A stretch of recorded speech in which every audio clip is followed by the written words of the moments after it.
আজ গরমের জন্য তেঁতুল ডাল তৈরি করে দেখাবো। পুরো গরমকাল জুড়ে রান্নাটা আপনাদের ভীষণ উপকারে আসবে।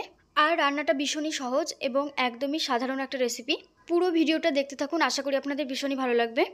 প্রথমেই নিয়েছি প্রয়োজন মতো মুগের ডাল। এই ডাল একটু ঘন হয় তাই পরিমাণে একটু বেশি নিয়েছি। এরপর এই মুগের ডালগুলো বারে বারে জল দিয়ে খুব ভালো করে ধুয়ে নেব। ডালগুলো খুব ভালো করে ধুয়ে নেওয়ার পর একটা সাইডে রেখে তেঁতুল ডালের জন্য উচ্ছে কেটে নিয়েছি গোল গোল করে চাকা করে। উচ্ছেগুলো কাটার সময় খুব বেশি মোটাও করবেন না, আবার খুব বেশি পাতলা না, মাঝারি সাইজের করে কেটে নেবেন। এবার গ্যাসের ফ্লেমটা অন করে একটা কড়াই বসিয়ে তাতে পরিমাণ মতো জল দিয়ে ধুয়ে রাখা মুগ ডালগুলো দিয়ে সেদ্ধ করে নেব।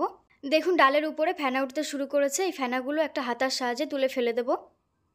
আর জানেন তো, এমনিতে সরাসরি বাচ্চারা তেতো খেতে চায় না, আর এইভাবে যদি ডালের সাথে তেঁতো রান্না করে দেওয়া হয় তাহলে অন্তত তারা তেঁতোর নির্যাসটা অন্তত খেতে পারবে। ডালের ওপরে ফেনাগুলো ফেলে দেওয়ার পর ডাল খুব ভালোভাবে সেদ্ধ হয়ে গেলে ডালে গরম জল ব্যবহার করব। আর ডালে গরম জল দিলে ডালের স্বাদটা কিন্তু নষ্ট হয় না। ডালে গরম জল দেওয়ার পর মাপমতো লবণ দিয়ে ডালটা একটু ফুটে আসলে নামিয়ে নেব।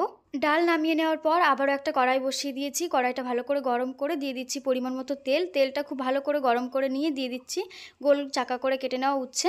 উচ্ছেগুলো ভেজে নিতে হবে, কিন্তু খুব কড়া করে ভাজলে চলবে না। উচ্ছেগুলো একটু ব্রাউন কালার ধরলে নামিয়ে নিতে হবে।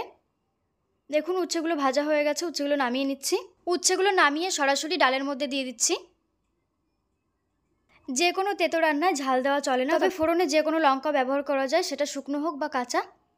ফোড়নের জন্য দিয়ে দিচ্ছি 2টো তেজপাতা, 2টো গোটা শুকনো লঙ্কা, দিয়ে দিচ্ছি 5 ফোড়ন।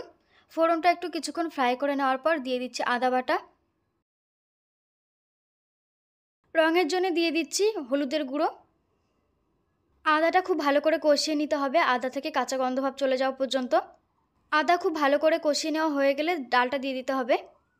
এবার কিছুক্ষণ ফুটিয়ে নামিয়ে নিলেই তৈরি তেঁতুল ডাল। গরমের জন্য কিন্তু দারুণ একটা রান্না। এই গরমে একবার এই রান্নাটা ট্রাই করে দেখবেন, এতে শরীরও খুব ভালো থাকবে আর রান্নাটা তো ভীষণই সোজা।